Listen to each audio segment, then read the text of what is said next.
Hi, here we are with part two of intermediate goals and intermediate rewards in games. And our focus here is going to be on rewards as opposed to goals. Now, gamers play games for a reason. In some way, they find them satisfying or rewarding. In hobby games, traditionally, players were expected to earn their satisfaction and their rewards. In party and family games, traditionally and to this day, that's much less the case. Instead, people are rewarded for participation. So that's a fundamental difference in these kinds of games. The trend in hobby games, especially hobby video games, for example with MMOs and free-to-play games, is toward rewarding players for participation when they haven't, by old standards, earned anything. That's because developers need to keep people playing the game so that there's a better chance that those people will spend money, whether for a subscription or for in-app purchases. If the people are not rewarded, they may not play the game anymore, and consequently they wouldn't be able to spend any money. And so the result is that many players of hobby games now expect a reward every time they do something, a reward for participation. Now I'll give you an example here from a prototype game of mine that was played at Origins one year. Each player has an avatar. They're trying to escape from a reform school building that has become infested with zombies. It's not a long game, about 40 minutes. Defeating a zombie is a means to an end. It's an intermediate goal that aids your attempt to escape. The ultimate goal is to escape. So you can choose to try to avoid the zombie rather than fight it. And consequently, fighting doesn't need to be your intermediate goal.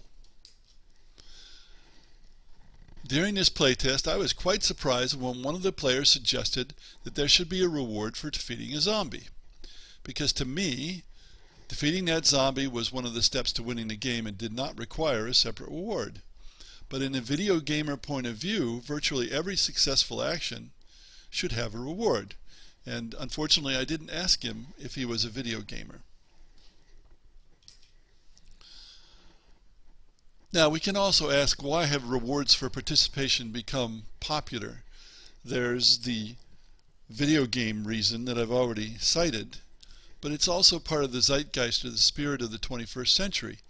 Kids in school expect rewards merely for participation. Rewards that single out someone for particularly good work tend to be frowned upon. I know of cases where kindergarten teachers were told not to give out gold stars, very traditional sort of thing, because it makes the students who didn't stand out feel bad. I suppose in the end it's a culture of entitlement and handouts rather than a culture of earning what you get, and that's what we have in the 21st century. But there are other video game reasons.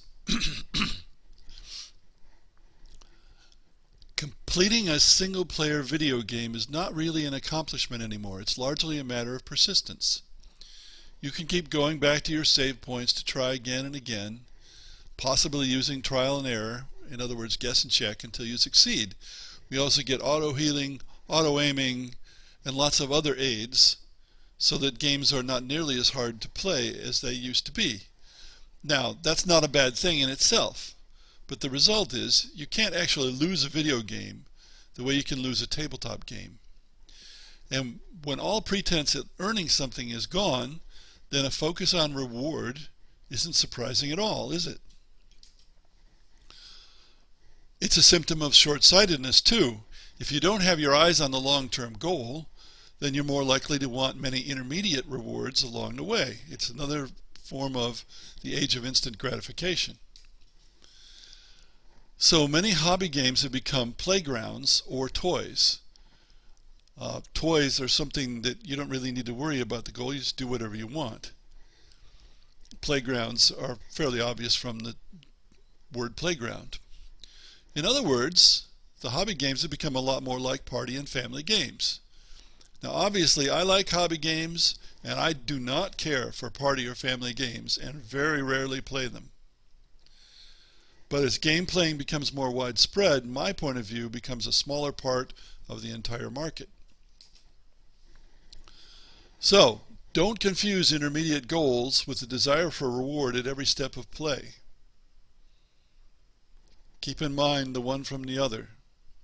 Thanks for listening.